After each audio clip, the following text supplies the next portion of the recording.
তো আক্কাস আলী ভাই, শুনলাম আপনি নাকি জাদুর গাছ পেয়েছেন। সত্যি নাকি ভাই? সত্যি হলে তো আপনার আর কোনোই অভাব থাকবে না, বিন্দাস জীবন কাটাচ্ছেন। হ্যাঁ, কি আর কব ভাই, আমগো হইল পুরা কপাল, আমরা কি আর পামু।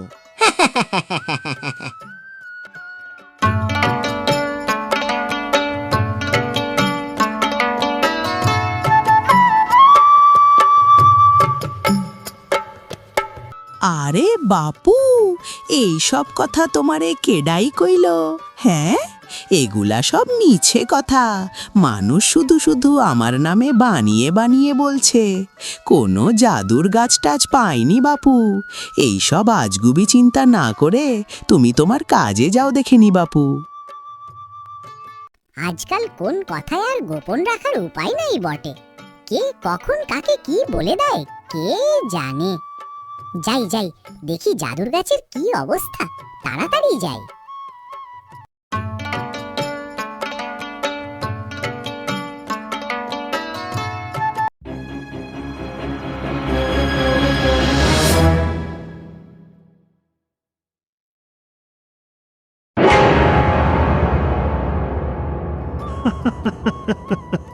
কি মনে করছো বাছা, আমাকে বোকা বানানো এত সহজ?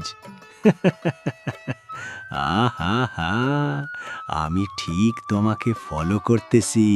হুম।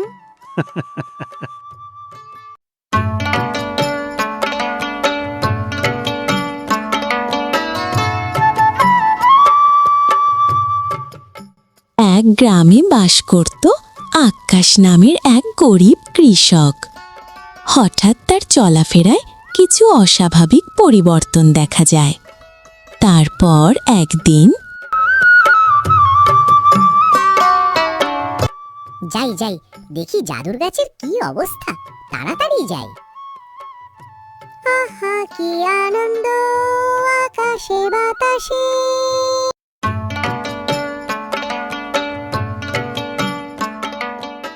টিরিং বিরিং চিরিং ফিরিং, জাদুর গাছের টাকার ফিরিং। এই তো আমার জাদুর গাছে শুধু টাকা আর টাকা। আমি এখন হব এই রাজ্যের রাজা। কিন্তু সাবধান, ভুলেও কাকপক্ষীকেও জানানো যাবে না। কেউ জানলেই আমার এই জাদুর গাছ চুরি হয়ে যাবে।